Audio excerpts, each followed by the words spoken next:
ये सृष्टि भगवान का स्वरूप है। इसमें से तुम आनंद ले सकते हो, इस सृष्टि में से तुम आनंद ले सकते हो, इस सृष्टि में से तुम सुख ले सकते हो, इसमें से तुम भजन कर सकते हो, भगवान के दर्शन कर सकते हो, मोक्ष पा सकते हो। ऐसी है भगवान की ये सृष्टि, माने ये शरीर की रचना, आंखों के सामने ये संसार, जिस गृहस्थी में तुम रह रहे हो, ये भगवान की रचना है। आंखों के सामने ये संसार भगवान की रचना है, यही रचना ये शरीर है, भगवान का स्वरूप है। हमारी अपनी अपनी गृहस्थी भगवान का स्वरूप है, उसकी सृष्टि है। इस संसार में तुम्हारी गृहस्थी रूपी संसार में भगवान का वास है। ये भगवान का रूप है, ये भगवान का रूप, ये भगवान का रूप, ये भगवान का रूप, ये भगवान का, सब भगवान का रूप है। अपनी अपनी गृहस्थी देखो, सब भगवान का रूप है। अब इस भगवान के रूप को, इन आंखों के सामने भगवान के रूप को, इसमें कुकर्म क्यों कर रहे हो, इसमें कुकर्म क्यों कर रहे हो, इसमें बुरे कर्म क्यों कर रहे हो, अपनी गृहस्थी में बुरे कर्म क्यों कर रहे हो, अपनी गृहस्थी में भूल क्यों पैदा कर रहे हो, अपने शरीर के अंदर, अपनी सृष्टि भगवान के स्वरूप के अंदर भूल क्यों पैदा कर रहे हो, अज्ञानता क्यों पैदा कर रहे हो, क्यों आंखों के सामने संसार में अपने कामों में भूल कर रहे हो, अपने व्यवसाय में भूल कर रहे हो, अपने यार रिश्तेदारियों में भूल कर रहे हो, तुम क्यों भूल कर रहे हो? ये सब भगवान का रूप है जो तुम्हारी आंखों के सामने है, लेकिन तुम्हें दिखाई नहीं दे रहा, तुम्हें समझ नहीं आ रहा कि ये क्या है।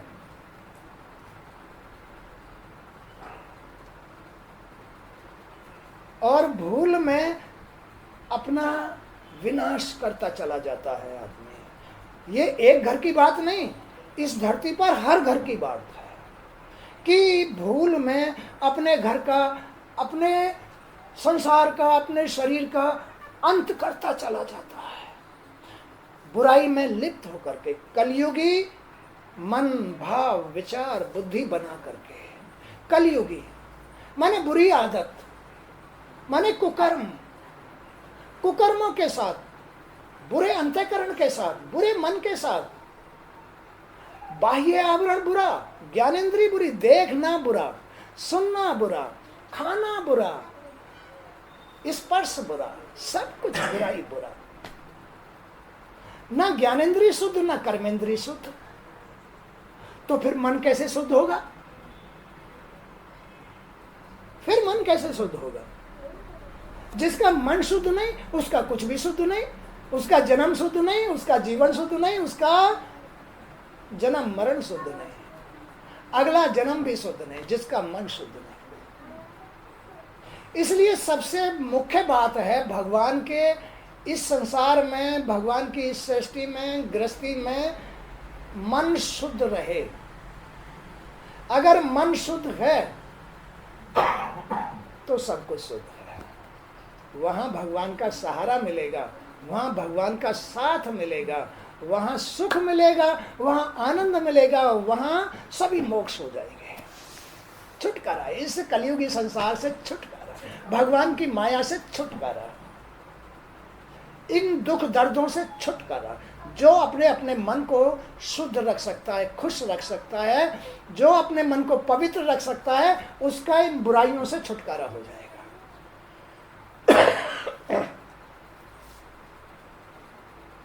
हो जाएगा नहीं? मन चंगा तो खटोटी में गंगा, मन चंगा तो खटोटी में गंगा, मुक्ति आ जाती है, मोक्ष आ जाता है। मुक्ति माने छुटकारा है, इस संसार के कुकर्मों से छुटकारा है। आदमी कलयुग को धारण करके न्यून होता चला जा रहा है, गिरता चला जा रहा है, भाग्य से गिरता चला जा रहा है, गिरता चला। कलयुगी मन से जो परिणाम बन रहा है, भाग बन रहा है, उससे गिरता चला जा रहा है, गिरता चला जा रहा है, गिरता चला जा रहा है, धक्के खा रहा है, मन अशांत हो रहा है, पता ही नहीं उसको। ये जो तुम भाग्य को गिरा रहे हो, मन की अशुद्धि से, अपवित्रता से, कलयुग से, कुकर्मों से जो मन को खराब कर रहे हो, इससे तुम्हारा भाग्य गिर रहा है। और ये गिर करके हर पल भाग्य तुम्हारे शरीर को मिल रहा है लौट करके। ये प्रकाश है, ये प्रकाश तुम्हारे शरीर को लौट के मिल रहा है। वैसा ही शरीर फिर परिवर्तन में आता चला जा रहा है हर पल, हर सेकंड। इसलिए इस भाग्य को ऊपर उठाओ ना।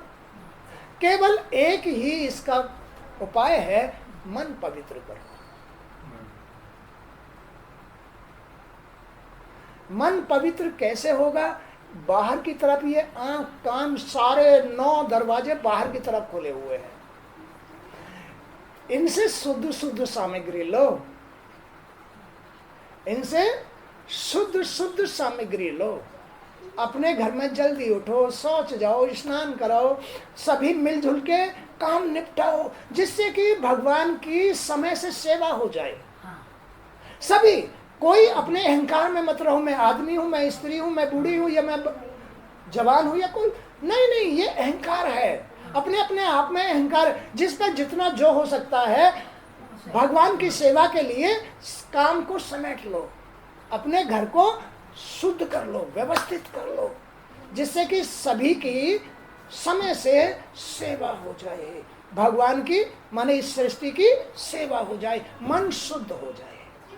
मन की शुद्धि के लिए तो हम भगवान की सेवा करते हैं, मन की शुद्धि के लिए तो हम जो है कथा सुनते हैं, तैयार होते हैं, अंदर से साफ सफाई करते हैं, आंख साफ, कान साफ, नाक साफ, गलरा, बुरुश आदि, गुदा आदि सबको साफ करते हैं। तो किसके लिए? मन के लिए करते हैं।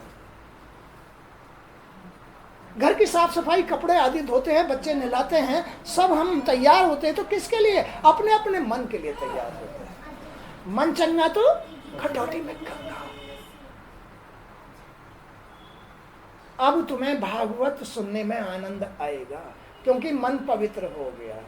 अब भागवत का महत्व मन पकड़ेगा, अब तुम्हें आनंद आएगा। अब तुम भगवान की शरण में जा रहे हो, रोज जाओ, दिन में खूब जाओ, कई बार जाओ, उतना ही भगवान का तुम्हें सहारा मिल जाएगा, तुम्हारे मन के अनुसार मिलेगा। मोकू कहाँ ढूंढे बंदे, मैं तो तेरे पास में, मैं तो तुझ में ही हूं, मैं तो तेरे पास में हूं, तू मेरा अंश बेशक है, तू मेरा अंश है, मैंने माया को धारण करके तुझे पैदा किया है। मैंने, भगवान क्या कह रहे हैं? मैंने माया, क्योंकि ये भगवान का स्वरूप है, ये भगवान कह रहे हैं मैंने माया को धारण करके तुझे पैदा किया है, लेकिन अब तुझे मुझ में ही, अपने आप में ही अपनी मुक्ति ढूंढनी है, अपने घर में ही, अपने मन में ही मुक्ति ढूंढनी है। अगर तूने अपने मन में, अपने घर में मुक्ति नहीं ढूंढी तो नरक में जाएगा, फिर मैं तेरा नहीं रहूंगा। आज जो इस जन्म में माँ बाप है, अगले जन्म में नहीं मिलेंगे। ऐसे ही आज जो हमारा भगवान है, हमने अपने भगवान की सेवा, अपने माँ बापों की सेवा नहीं की तो अगले जन्म में नहीं मिलेगा, भगवान अगले जन्म में नहीं मिलेगा, लाख कोशिश कर लेगा। इसलिए यह जन्म, मनुष्य जन्म बड़ा उत्तम जन्म है, बड़ा हीरा जन्म है, इसको व्यर्थ में नहीं गंवाना चाहिए। अपने मन को शांत शुद्ध करने के लिए भगवान के नियम धारण करने चाहिए। अपने घर के अंदर यही घर है, अपना अपना घर अपने अपने साथ है। जैसे हमारा 10 आदमियों का घर एक होता है, एक घर के अंदर 10 आदमी एक घर को शुद्ध करके उसमें वैष्णवता लाते हैं, भगवान का वास कराते हैं। ऐसे ही हमारे इस परिवार के अंदर, हमारे ये परिवार है सारा, आंख कान नाक मुंह हाथ गुदा आदि, ये सब परिवार है। इस परिवार के बीच में हमारा एक घर है, उसका नाम है मन। अपने अपने मन को भगवान में लगाना, पवित्र रखना, शुद्ध रखना, भगवान के प्रति मन में श्रद्धा रखना, मन में अपने ईश्वर के, अपने भगवान के लिए भाव भक्ति रखना, भाव भक्ति रखना। कहीं भगवान के प्रति श्रद्धा कम ना हो जाए, भाव भक्ति कम ना हो जाए। भाव अंदर ही मन में से भाव बनते हैं। एक तो भाव होते हैं विकारों के लिए, वो भी मन में से पैदा होते हैं।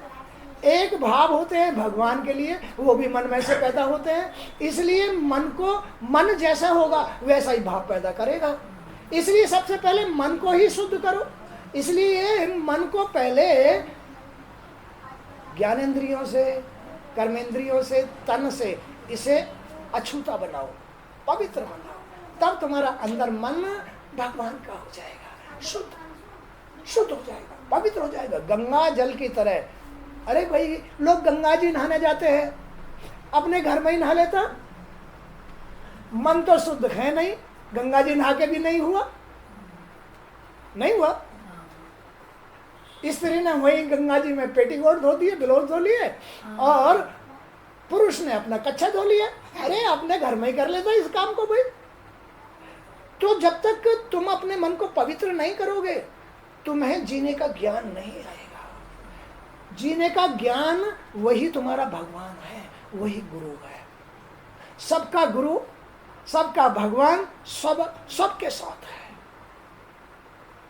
मानो तो देव, नहीं तो भीत कल है। तुम्हारा गुरु तुम्हारे पास, तुम्हारा भगवान तुम्हारे पास, तुम्हारे मन पर निर्भर करता है। अब तुम्हारा परिवर्तन कैसा है, तुम कैसे चल रहे हो, तुम्हारा रहन सहन, तुम्हारा खान पीन, तुम्हारी कर्म क्रिया कैसी है, यही जीव है।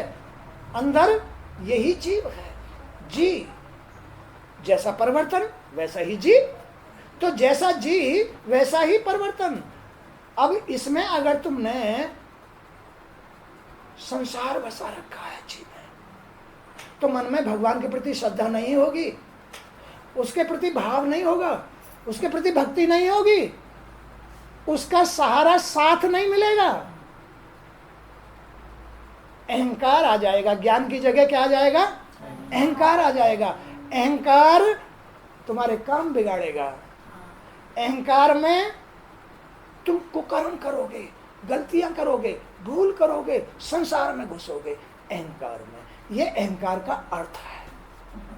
ज्ञान का अर्थ है, ज्ञान तुम्हें संसार से निकालेगा, ज्ञान तुम्हें विपदाओं से निकालेगा, ज्ञान तुम्हें बंधनों को काटेगा, ज्ञान तुम्हें नियम धर्म के साथ जीना सिखाएगा, ज्ञान तुमको भगवान की शरण ले जाएगा। ज्ञान, अब अहंकार बड़ा या ज्ञान बड़ा? ज्ञान बड़ा है। ज्ञान ही गुरु है, यह भगवान का रूप है। ज्ञान भगवान का ही रूप होता है, गुरु भगवान का ही रूप होता है। भगवान और गुरु में केवल इतना अंतर है कि वो निर्गुण है, निराकार है, अनंत है, स्वयं प्रकाश है। लेकिन ज्ञान से शरीर है, सगुण है। ज्ञान ने शरीर धारण कर रखा है, ज्ञान ने, गुरु ने शरीर धारण कर रखा है। इतना अंतर है। लेकिन गुरु हरि का ही रूप होता है। ज्ञान बगैर मन की पवित्रता के कभी नहीं आता। गुरु, कोई भी गुरु अपने मन को पवित्र किए बगैर नहीं बन सकता। गुरु लोग पवित्र मन के होते हैं, जो भगवान के होते हैं, जिनमें भागवत होती है। गुरु भागवत स्वरूप होते हैं। अब भागवत क्या है भाई? भागवत का अर्थ है, भागवत में कितने अक्षर हैं? भय, गे, वे, ते, 4 अक्षर है। 4 चीज गुरु में होती है। क्या क्या होती है? 4। भय माने भक्ति, गे माने ज्ञान, वै माने वैराग्य। किससे? संसार से। बुरा आदमी है तू, अच्छा आदमी नहीं है, ये संसार अच्छा नहीं है, मेरे काम का नहीं है, मेरे मतलब का नहीं है, बैराग हटा। संसार मेरे मतलब का नहीं है, ये गुरु के अंदर होता है। त्याग, त्याग माने अपने ईश्वर के लिए सब कुछ त्याग देना।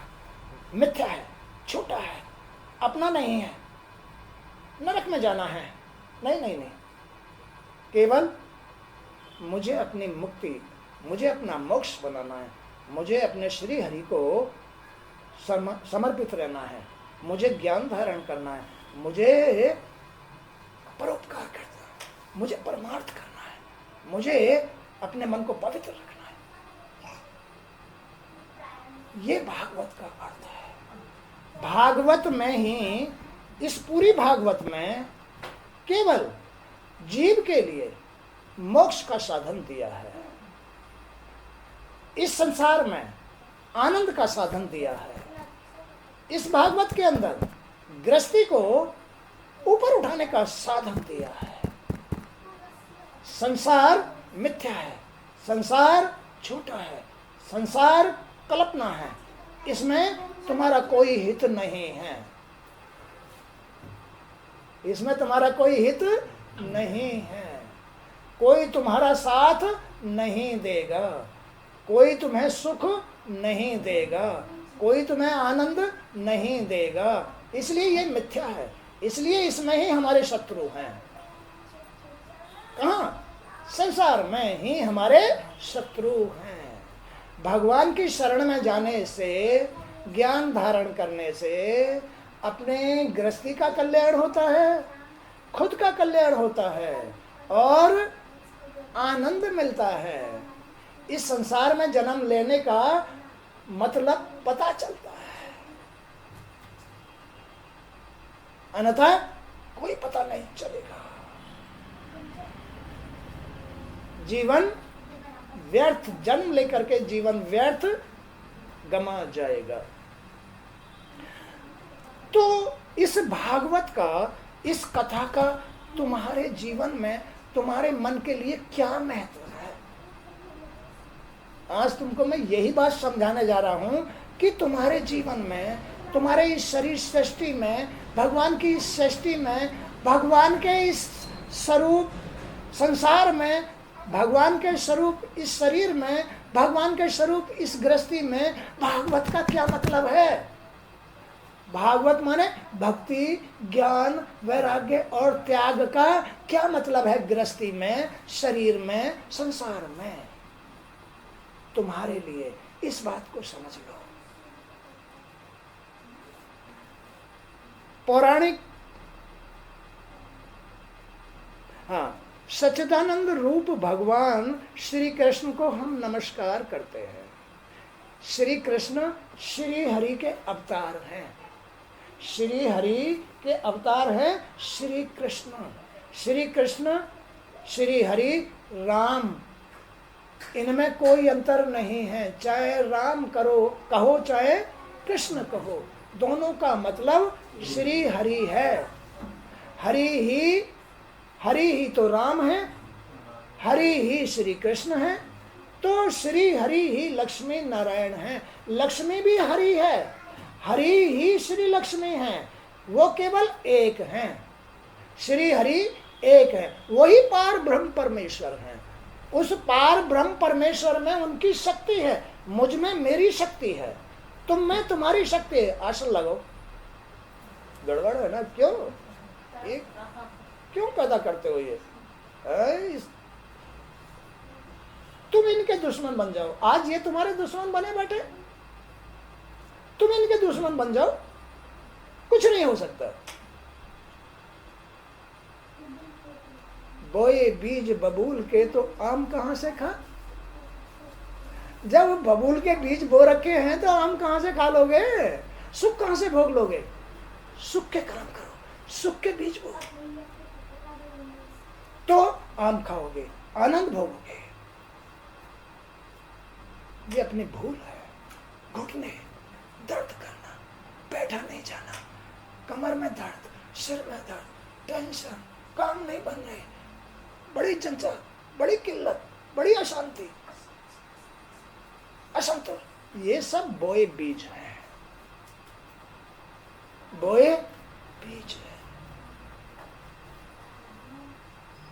ऐसे बीज मत बो। और इन सब बीजों का एक ही सार है, भागवत। इन सारे बीजों का एक ही सार है, भागवत। भागवत में सारे बीज खत्म हो जाते हैं, सारे दुख समाप्त हो जाते हैं, केवल एक भागवत में। भागवत का अर्थ मैंने तुम्हें बताया, भक्ति, ज्ञान, वैराग्य और त्याग। भक्ति, भक्ति आदमी, भक्ति माने भगवान के लिए नियम धर्म अपना के, शरीर के नियम और खुद में धर्म धारण करके रहे, भक्ति कहलाती है। भक्ति, ज्ञान, उससे तुम्हें ज्ञान मिलेगा। ज्ञान से कर्म करो, अपने जीवन को ज्ञान से चलाओ। जहां स्वार्थ, लोभ, क्रोध, अहंकार में जहां भी ये पैदा होते हैं, अपने ज्ञान से इनको ठोकर मार दो। अपने ज्ञान से ठोकर मार दो। सुसरों में, किसमें? लोभ में, स्वार्थ में, क्रोध में, अहंकार में, मद में, भूल में, विषयों में, आलस्य में। ज्ञान से ठोकर मार दो। ये तुम्हारे शत्रु हैं।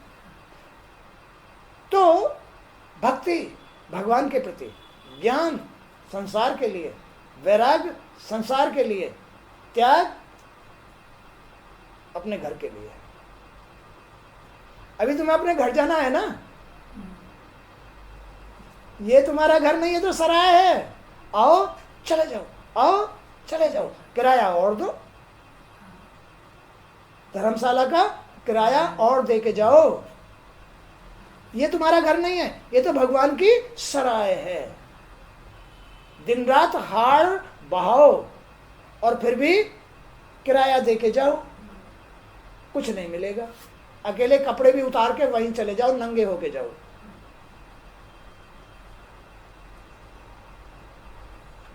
ऐसी है भगवान की ये किराए की धर्मशाला। इसलिए इसमें तुम्हारे मतलब की कोई चीज नहीं है। तुम तो केवल भगवान का भजन करो।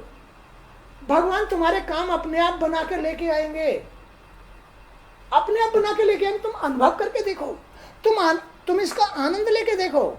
अभी तुम इसके करीब नहीं पहुंचे हो, तुम्हें आनंद का पता नहीं है। तुम्हें अभी भगवान की इस लीला का पता नहीं है कि भगवान वास्तव में भक्तों के वश में होते हैं। भगवान भक्तों के ही काम करते हैं, दुष्टों के काम नहीं करते, उनका तो विनाश करते हैं।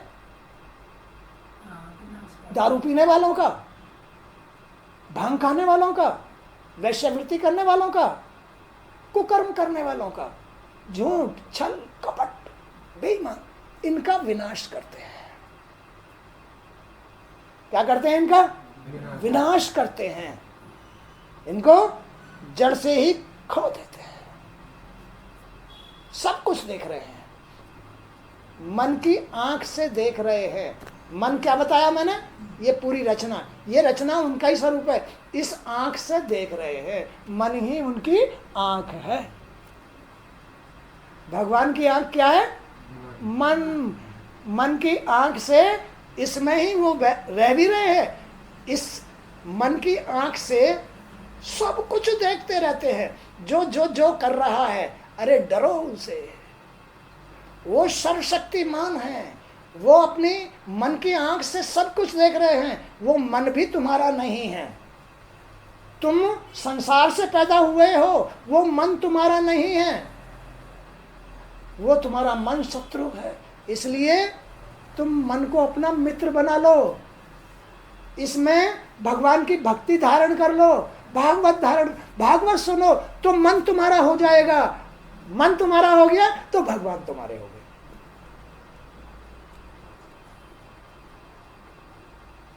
मन तुम्हारा हो गया तो भगवान तुम्हारे हो गए, अन्यथा भगवान तुम्हारे नहीं हैं। तुम इनसे अपना काम नहीं निकाल सकते। तुम अपनी जरूरत पूरी नहीं कर सकते, तुम्हारी कोई उन्नति, विकास, सुख, आनंद कुछ नहीं मिलेगा इनसे। मन के हारे हार गए, क्योंकि तुम मन को हार गए। मन के हारे हार गए, मन के जीते जीत। तुम मन को जीत लो तो भगवान तुम्हारे साथी, हर इच्छा पूरी, निरोग, संपन्नता, शुद्धता, मुक्ति, नियम, धर्म, ज्ञान सब कुछ तुम्हें मिलेगा। देने वाला तुम्हारे अंदर ही बैठा है, ले लो ना। झोली छोटी पड़ जाती है, इतना देता है, छप्पड़ फाड़ के देता है, कितना ही ले लो। हाड़ क्यों बहाते हो? ये उसने हाड़ बहाने के लिए नहीं दिया है, खाली तुम भूल में अपने हाड़ बहा रहे हो। भूल में हाड़ बहा रहे हो। और भूल क्या है? विषय, संसार में घुस जाना, इच्छाएं बढ़ा लेना। सारा संसार तुम्हारा शत्रु बन जाएगा, कोई तुम्हारा मित्र ही नहीं रहेगा। सब धोखेबाज होंगे, स्वार्थी होंगे, लोभी होंगे, सब तुम्हारी जड़ काटने वाले होंगे।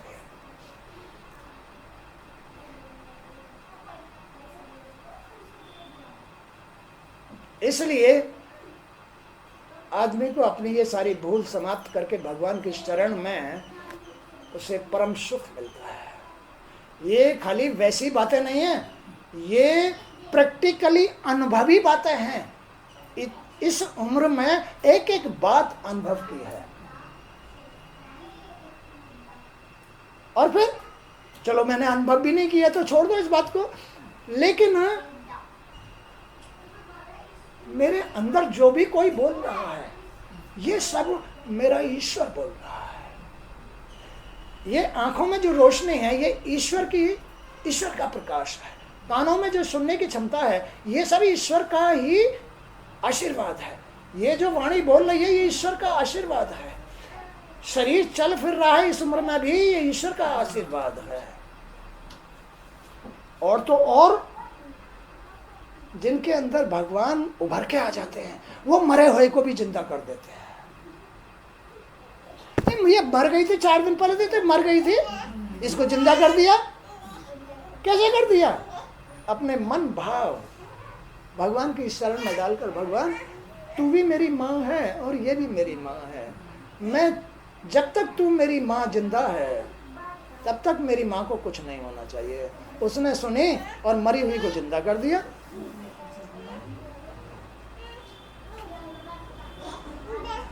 वो एक एक बात सुनता है, भक्त की एक एक बात सुनता है, जो कि तू बात पूरी करता है। आओ ना, वहां तक आओ। भगवान ने जीवन तुमको भी दिया है, ऐसे जियो। तो सच्चिदानंद रूप भगवान श्री कृष्ण को हम नमस्कार करते हैं, जो संपूर्ण विश्व की उत्पत्ति, स्थिति और विनाश करने वाले तथा आदि दैविक, आदि भौतिक व आध्यात्मिक तापत्रय का हरण करने वाले हैं। सत्यनारायण जो श्री हरि इसके अंदर वास करते हैं, वो ही इसको जन्म देने वाले, इसको पालने वाले, इसका विनाश करने वाले हैं। वही इसके संकट हरने वाले, इसके रोग दोष हरने वाले, वही सर्वशक्तिमान तुम्हारे साथ है। तो पौराणिक युग में एक बार सौनकादिक 88,000 ऋषि नैमिषारण्य में एकत्र हुए। वहाँ श्री वेद व्यास जी के पौराणिक शिष्य सूत जी विराजमान थे।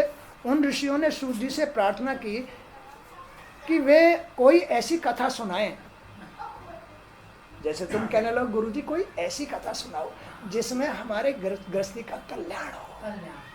यही बात यहाँ ऋषि मुनि इकट्ठे होकर के कह रहे हैं सूत जी से कि ऐसी कोई कथा सुनाइए जिसमें लीला में परमेश्वर की भक्ति हो, ज्ञान हो, वैराग्य हो और त्याग हो। ऐसी कोई हमें कथा सुनाइए जिसमें भगवान की भक्ति हो, हमारे अंदर वैराग्य हो, त्याग हो और ज्ञान हो। ऐसा कोई प्रसंग छेड़िए। ऋषि लोग इकट्ठे हुए। इस घोर कलयुग में संसारी व्यक्तियों के लिए, इस घोर कलयुग में, घोर पापी घर गृहस्थी में, पापों का भंडार खुला हुआ है, पापों की गठरी से पे रखी है।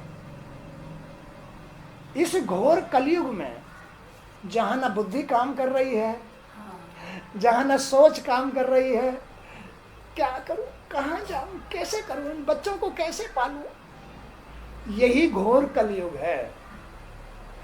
इसका नाम है घोर कलयुग।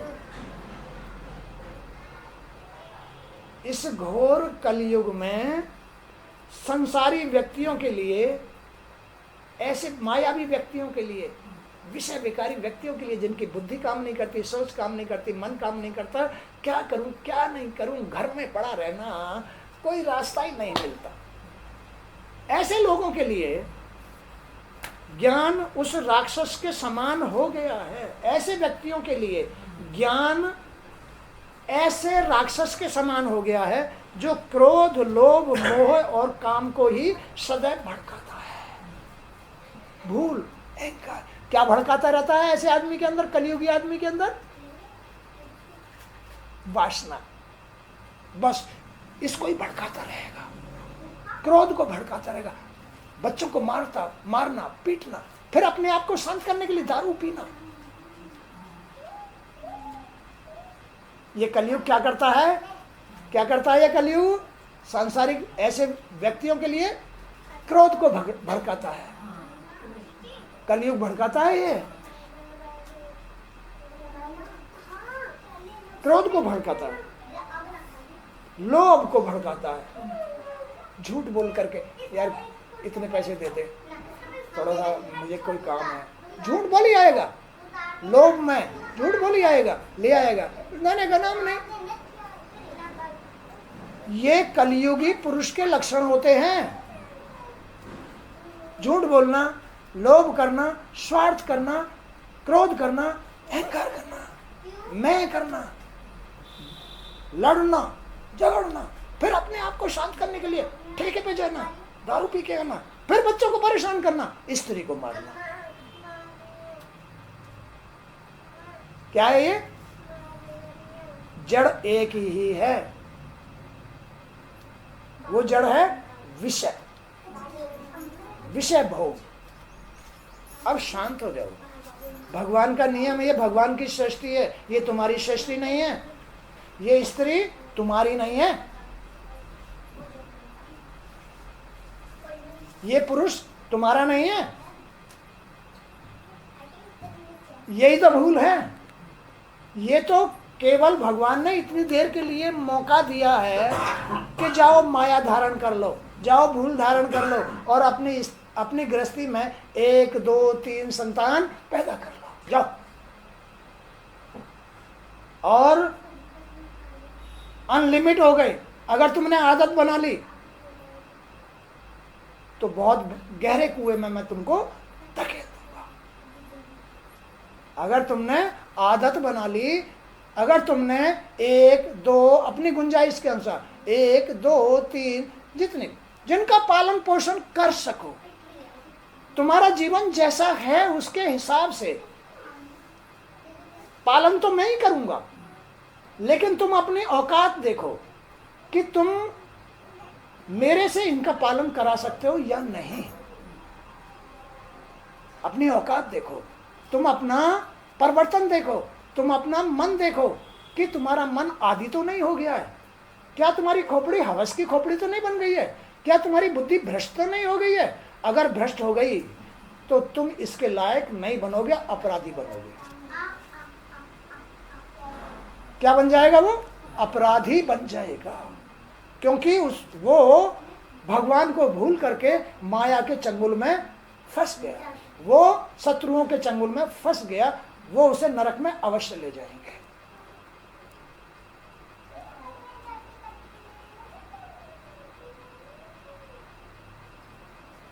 ले जाएंगे नहीं।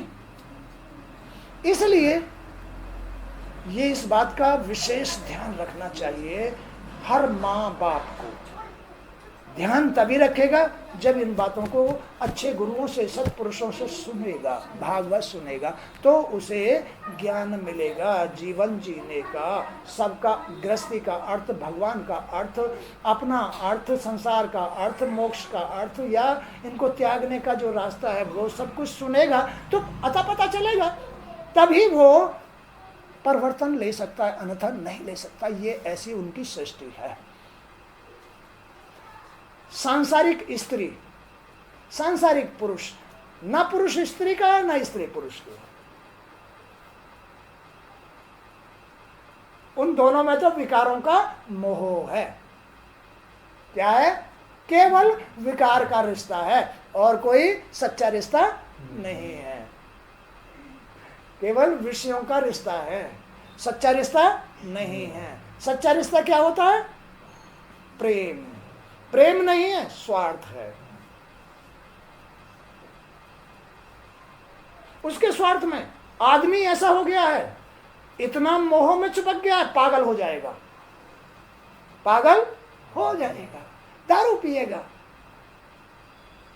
मोह में ये हालात आदमी की, यही हालात स्त्री की बन जाती है, क्योंकि ज्ञान नहीं है। ज्ञान ही इस मोह से छुटाता है, और बगैर ज्ञान के कभी भी आदमी भगवान की शरण में नहीं जा सकता है।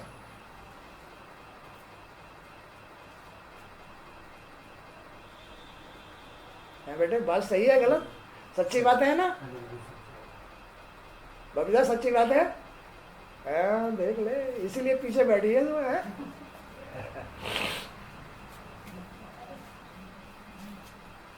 ये खेल है।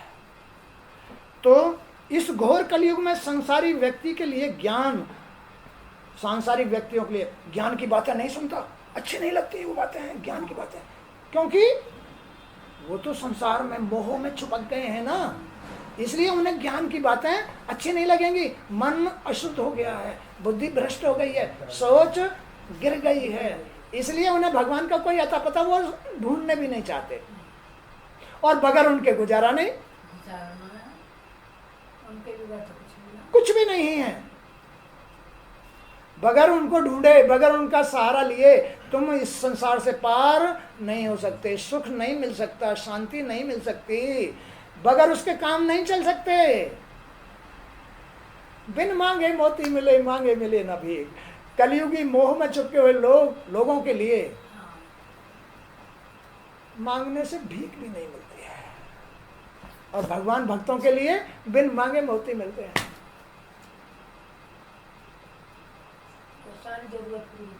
सारी आंखों से देखा है मैंने। तो देखो भगवान ने ये वो बच्चों की शादी, विवाह, चौचक आदि कुछ भी मैं कुछ नहीं करता। मैं तो शादियों में भी नहीं गया। पूछ लो, ये बैठी है, बच्चों की माँ बैठी है, गद्दी पे बैठा रहा, सत्संग सुनाता रहा ऐसे ही, और शादी होके आ गए, ब्याह होके आ गए। कैसा खेल है? नहीं, ये खेल है, ये उनकी लीला है। अर्थियां आ गई, अर्थियां मरे हुओं को ला करके डाल देते हैं लोग बार। गुरुजी जिंदा कर दो, मेरी माँ है, मेरी बहन है, जिंदा कर दो। जिंदा करके भेजे यहाँ से, पूछ लो बैठिए। क्या है वो पावर है, वो सत्य है, वो भगवान की भक्ति है। भक्ति में इतनी शक्ति है, वो प्रकाश है। भगवान को पहचानो, भगवान ही तुम्हारी अंदर की पावर है, जो तुम एक मृतक को भी जिंदा कर सकते हो। तो क्या तुम अपने काम नहीं बना सकते उससे? क्या तुम अपने काम पूरे नहीं कर सकते? क्या तुम आनंद नहीं ले सकते? क्या तुम अपनी मदद नहीं करा सकते उससे? वो तो तुम्हारी दौड़ दौड़ के मदद करेगा। सत्य तो उभारो, सच्चाई को तो उभारो, वो तो दौड़ दौड़ के मदद करेगा तुम्हारी। जब तुमने सत्य को डुबा दिया, लात मार के घर में से निकाल दिया विषयों के पीछे, भगवान गंदगी में नहीं रहता। मन की गंदगी में भगवान कभी नहीं रहता। वो गंदगी किसी भी गंदगी में नहीं रहता, चाहे बातों की गंदगी, खान पीन की गंदगी, संगत की गंदगी, तुम्हारे कर्मों की गंदगी, तुम्हारे मन की गंदगी, किसी गंदगी में नहीं रहेगा। वो मन की शुद्धि में रहेगा। फिर तुम्हें पवित्र कर देगा, तुम्हें इज्जतदार बना देगा, तुम्हें ज्ञानी बना देगा, तुम्हें सम्मानित कर देगा, तुम्हें संसार में पूजनीय बना देगा। बना देता तो फिर हमें ऐसा ही बनना चाहिए। भगवान यही तो अपनी संतान को कहता है, तुम भी तो अपनी संतान को यही कहती, भैया अच्छे बनो, कहती हो नहीं? क्या तुम ये कहती तुम बिगड़ जाओ? क्या तुम ये चाहती हो कि ये दुख पाए? ऐसे भगवान भी कभी अपनी इसमें से पैदा होने वाली संतान को, जो जी है ना, जी को ये नहीं चाहता कि ये भटके, ये दुखी रहे, ये गरीब हो जाए, ये अपवित्र हो जाए, ये संसार में चला जाए। भगवान नहीं चाहता। भगवान तो चाहता है मेरा अंश, मेरा जो ये अंश है, ये अंश महान बन जाए, सम्मानित हो जाए, मेरी तरह प्रकाशवान हो जाए, ये मुझे, मेरी सेवा करके मुझे प्राप्त कर ले। कोई भी बेटा अगर अपने माँ बाप की सेवा करता है तो उसकी आत्मा को पा लेता है। बोलो पालेगा नहीं पालेगा? वही चीज तुम्हारे ऊपर है। तुम अगर अपने इस भगवान, जो इसके अंदर भगवान है, उसकी सेवा कर लो, नियम धर्म धारण कर लो, तो तुम्हें वो आत्मा प्राप्त हो जाएगी, ईश्वर प्राप्त हो जाएगा। और ईश्वर आत्मा जिसको प्राप्त हो गई, घर बैठे भगवान बन जाता है, बिन मांगे सब कुछ मिल जाता है। तो इस घोर कलयुग में सांसारिक व्यक्तियों के लिए ज्ञान उस राक्षस के समान हो गया है जो क्रोध, लोभ, मोह और काम को ही सदैव भड़काता है। विकारों को, संसार में जाने के लिए ही चल चल चल, संसार में चल, चोरी करेंगे, झूठ बोलेंगे, दारू पिएंगे, तेरा मेरा करेंगे, किसी की संपत्ति लूटपाट करेंगे, ये करेंगे, वो करेंगे, विषय करेंगे, वैश्यावृत्ति करेंगे। कलयुग, बुराई, बुराई जिसके जी में है, जिसके जी में ये संसार ही कलयुग को जन्म दे रहा है, संसार ही कलयुग को जन्म दे रहा है। तो इस संसार में कलयुग जी को कहां ले जाता है? क्रोध में, लोभ में, मोह, काम, वैश्यावृत्ति में भड़काता रहता है, जिसकी वजह से मनुष्य हर पल हर घड़ी दुखी रहता है, जिसकी वजह से स्त्री या पुरुष हर पल दुखी रहती है। अब सुख का सागर मिला या नहीं मिला? बोलो क्या है सुख का सागर? जरा कोई भी एक आदमी बताओ। अच्छा, क्या है सुख का सागर? मन को भगवान की भक्ति में लगाना, इस संसार से हटाना। एक साथ नहीं कह रहा मैं, दबाव नहीं डालना, कह रहा हूं धीरे धीरे धीरे धीरे धीरे धीरे। आज नहीं तो साल में, 2 साल में तुम्हारा मन भगवान में लग जाएगा, और जितना तुम्हारा मन भगवान में लगेगा, तुम्हारे संकट उतने ही कटते चले जाएंगे। जब मन बन जाएगा अपने आप ही तुम्हारे संकट कट जाएंगे। अभी ये संकट, जो संकट के बादल तुम्हारे सिर पे मंडरा रहे हैं, ये तुम्हारे मन मैले होने के कारण। तुम्हारा मन मैला है। मन ही देवता, मन ही ईश्वर, मन से बड़ा न को। तुम्हारा मन देवताओं का रूप है, भगवान का रूप है, इससे कुछ भी बड़ा नहीं है, इस रचना से बड़ा कुछ भी नहीं है। ये अंदर मन है। मन एक सामग्री है, जी है, जो तुम्हारी ज्ञानेंद्री कर्मेंद्री बाहर से खींच रही है। वैसा ही मन बन रहा है।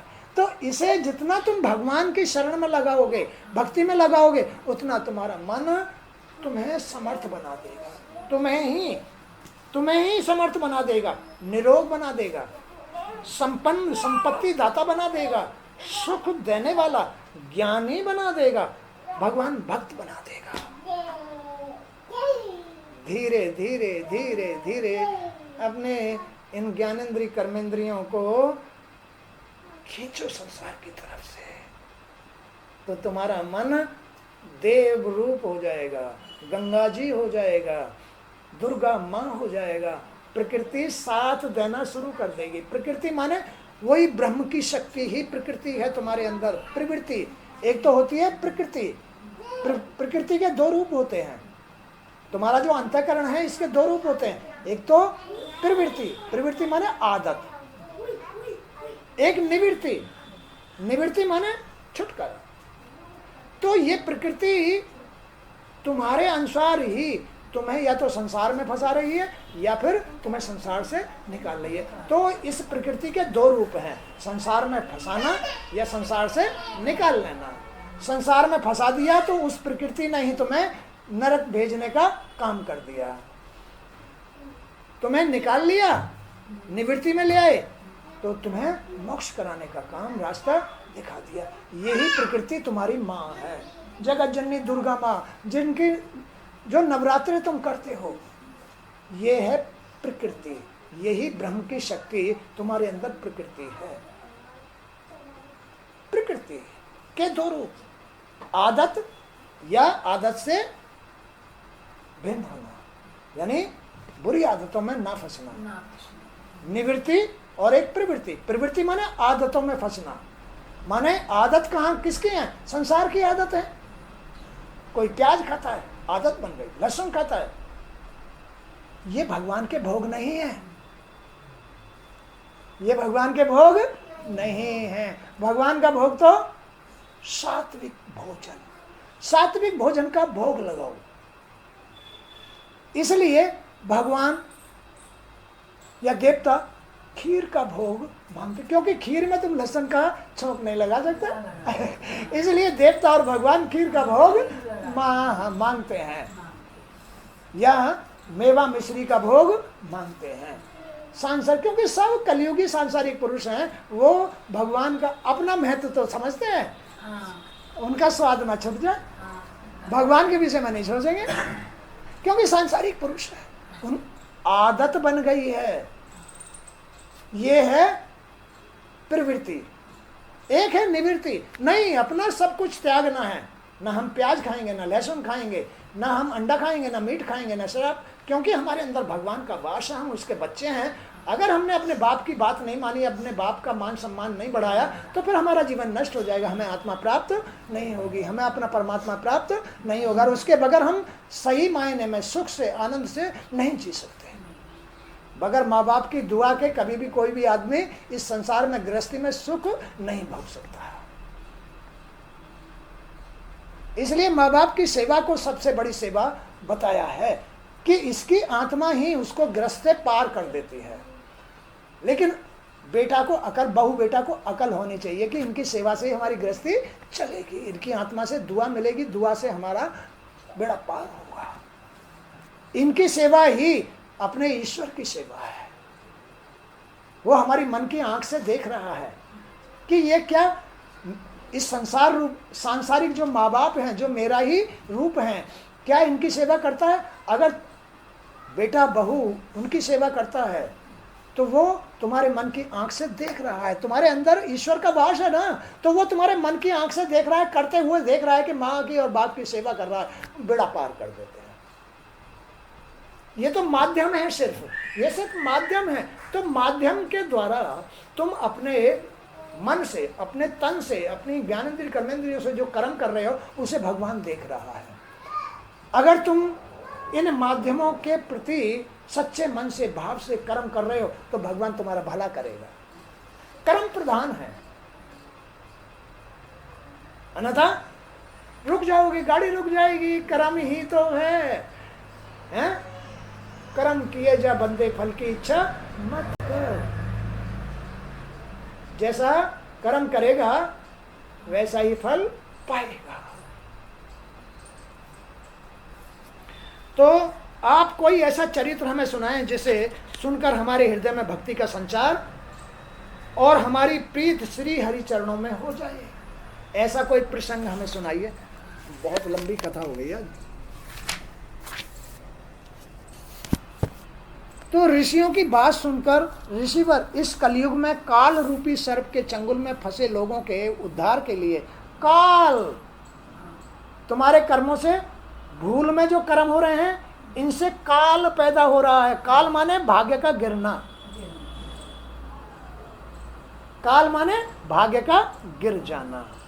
तो इन दूषित कर्मों से, और सबकी जड़ है विषय, सबकी जड़ है मायावी स्त्री, माफ करना, सबकी जड़ है मायावी स्त्री। स्त्री को ही, प्रकृति को ही नियम धर्म के साथ होकर के अपने मन को एक तरफ संसार से खींच लेना चाहिए। तो घर वो स्त्री प्रकृति रूप, लक्ष्मी रूप, माने दुर्गा का रूप हो जाती है। फिर उसके सामने काल नहीं रुकेगा, फिर उसका भाग्य ब्रह्म बनता चला जाएगा, भोलेनाथ बनता चला जाएगा, ओमकार बन जाएगा, निर्गुण बन जाएगा, निराकार बन जाएगा। उसका भाग्य इतना ऊंचा उठ जाएगा। भाग्य, स्त्री का भाग कौन होता है? स्त्री का भाग कौन होता है? अपना पति। स्त्री का भाग्य पति होता है। स्त्री का भाग्य माने पति। पति इतना ऊंचा उठ जाएगा, इतना ऊंचा उठ जाएगा। किसने गिरा दिया? मायावी स्त्री ने। स्त्री के अंदर जो ये मायावी क्रियाएं हैं ना, इसने भाग्य को, पति को इतना गिरा दिया। अब सांसारिक आदमी तो नहीं, उसमें ज्ञान नहीं होता कि भाई ये क्यों दुखी है, इसके घर में दरिद्रता क्यों आ रही है। लेकिन ज्ञानी गुरु सब समझ जाते हैं कि किसमें कितने अनुपात में विषय है, किसमें कितने अनुपात में विषय है। ज्ञानी गुरु समझ जाते हैं जिस अनुपात में भी उसकी गृहस्थी चल रही है, उस अनुपात से ही समझ जाते हैं, सब कुछ समझ जाते हैं। इसलिए इस अनुपात को घटा दो। तुम भगवान के बच्चे हो, उनसे बाहर मत जाओ, नहीं फंस जाओगे कहीं। फिर माँ बाप निकालेंगे भी नहीं, भगवान निकालेंगे भी नहीं। अगर तुम माँ बाप से बाहर जाओगे और कहीं फंस गए तो माँ बाप जाना सोच रहे फंसने दे, मानता ही नहीं है। जैसा कर्म किया है भोगेगा, भोगने दे। ऐसे ही भगवान कह देते हैं, जा बेटा, जब तू मानता ही नहीं है तो मैं क्या करूं, मानता ही नहीं तो मैं क्या करूं। मनमानी कर रहा है, मनमानी कर रहा नहीं, मन को साध करके ही तुम उनकी शरण में रह सकते हो। तब भगवान तुम्हारे पर आँच नहीं आने देगा, इतना शुद्ध जीवन कर देगा, इतना जीवन सरल कर देगा, जीवन में कांटा भी नहीं लगने देगा भगवान।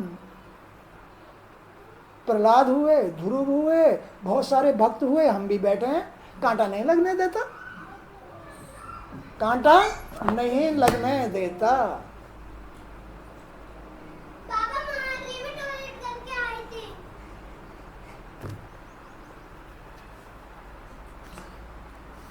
अब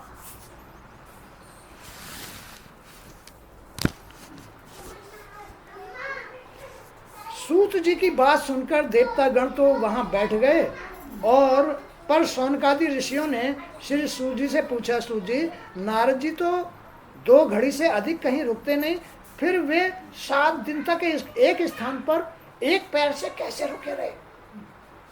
कथा शुरू हो गई और नारद मुनि एक पैर पर खड़े होकर के 7 दिन कथा सुनते रहे। ओहो, नारद मुनि 2 घड़ी से ज्यादा, एक पल से ज्यादा कहीं रुकते ही नहीं है। नारद मुनि कौन है? आदमी के अंदर ध्यान, आदमी का ध्यान एक पल के लिए ही रुकता है, घड़ी 2 घड़ी के लिए ही रुकता है, इससे ज्यादा ध्यान लगता ही नहीं है, किसी का भी नहीं लगता।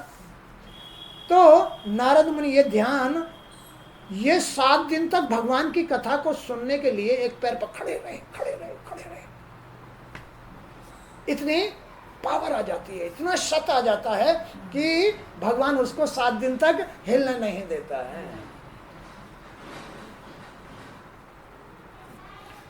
तो सूत जी की बात सुनकर देवतागण तो वहां बैठ गए, पर शौनकादि ऋषियों ने सूत जी से पूछा, सूत जी, नारद जी तो घड़ी 2 घड़ी से अधिक कहीं रुकते नहीं, फिर वे 7 दिन तक एक स्थान पर कैसे रुके रहे?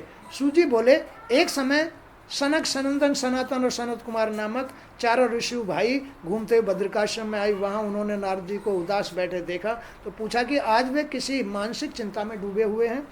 इस पर नारद जी ने उन चारों ऋषियों को प्रणाम कर अपनी चिंता का कारण बताते हुए कहा, इस कलयुग में वे चारों ओर घूम फिरकर आए हैं तो उन्होंने देखा कि हर तरफ आपाधापी मची हुई है।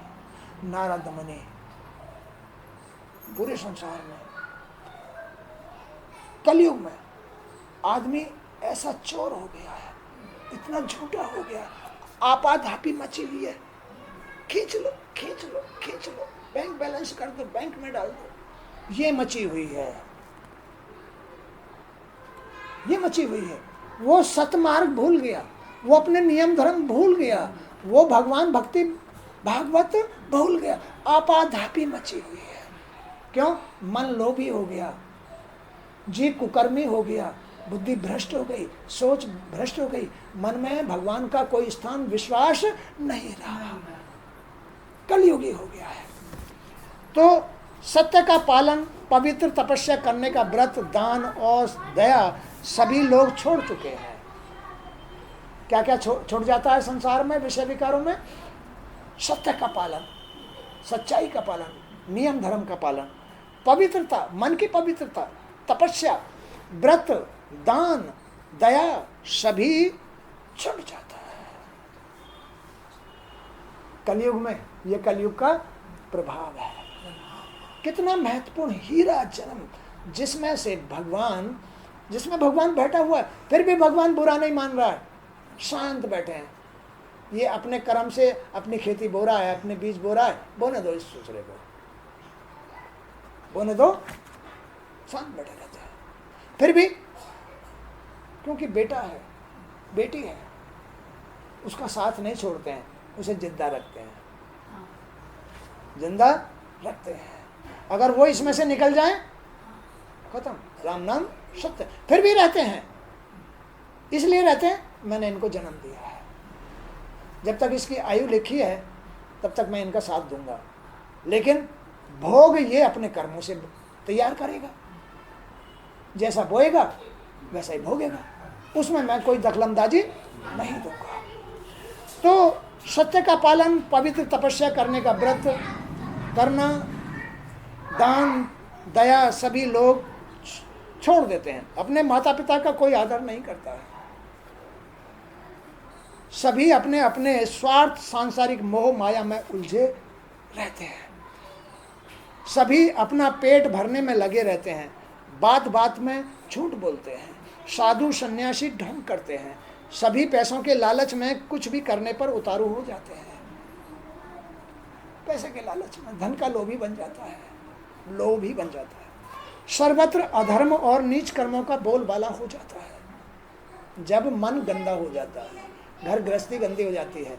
ऐसे ही इस धरती पर जितने भी घर जीव हैं सब मन से गंदे हैं, इसलिए असत्य का बोलबाला, अधर्म का बोलबाला, छल कपट बेईमानी, ये माया के बैरी हैं, माया के बेटे हैं, ये मायावी बेटे हैं।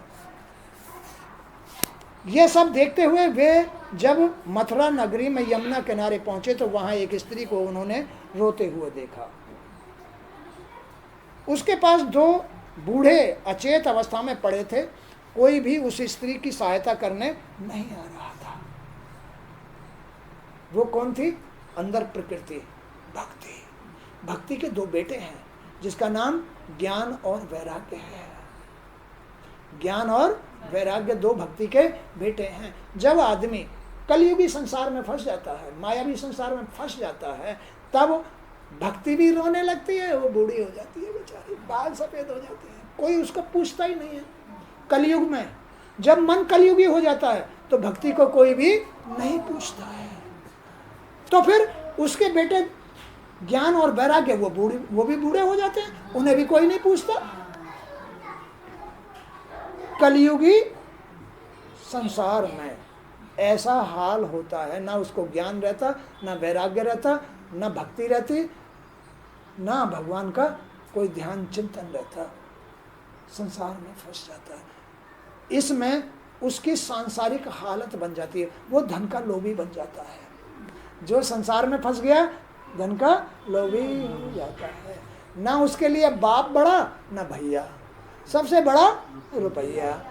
वो रुपया का लोभी हो जाता है, संसार में फंस करके कलयुगी हो जाता है। उसका विश्वास नहीं करना चाहिए, वो विश्वासी नहीं रहता है। वो इसके पीछे माँ को, बाप को कुछ भी कर सकता है, विषय विकारी। तो इस तरह से बच्चों, ये भागवत भक्ति, ज्ञान, वैराग्य और त्याग मनुष्य के जीवन को हीरा बना देता है, आनंदित कर देता है, सुख में भगवान को पहचान लेता है। वो आदमी भगवान को पहचान लेता है, अपनी आत्मा को प्राप्त कर लेता है। आत्मा ही तो परमात्मा है, उस परमात्मा को, अपनी आत्मा को, अपने भगवान को प्राप्त कर लेता है, मोक्ष चला जाता है, इस कलयुग से बच जाता है। इस युग में सतयुग भी है, द्वापर भी है, त्रेता भी है, कलयुग भी है। जो जैसा धारण करके रहता है, कोई तो कलयुग धारण करके रहता है, कोई सतयुग धारण करके रहता है, तो वो सतयुग में है। एक कलयुग धारण करने वाला कलयुग में है, कोई द्वापर में, कोई त्रेता में। तो इस तरह से चारों युग हर वक्त चलते रहते हैं हर आदमी के लिए। तो जो आदमी सतयुग को धारण करता है, भक्ति को धारण करता है, सतोगुण को धारण करता है, भगवान उनके ही होते हैं। भगवान भगत के वश में होते आए, भगवान भगत के वश में होते हैं। तो बेटे, भगवान ही तुम्हारा सहारा है, भगवान ही तुम्हारा जीवन है, भगवान ही तुम्हारे कार्य पूरे करते हैं। भगवान की बदौलत तुमको मोक्ष मिलता है, तुम्हें आनंद मिलता है, तुम्हारी गृहस्थी आगे बढ़ती है। भगवान को प्राप्त करने का, आत्मा को प्राप्त करने का प्रयत्न करो।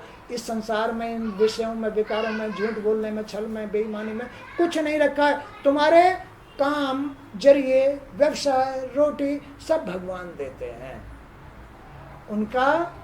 उनकी शरण पकड़िए, भक्ति धारण कीजिए। आज का सत्संग यहीं तक। जय श्री कृष्ण।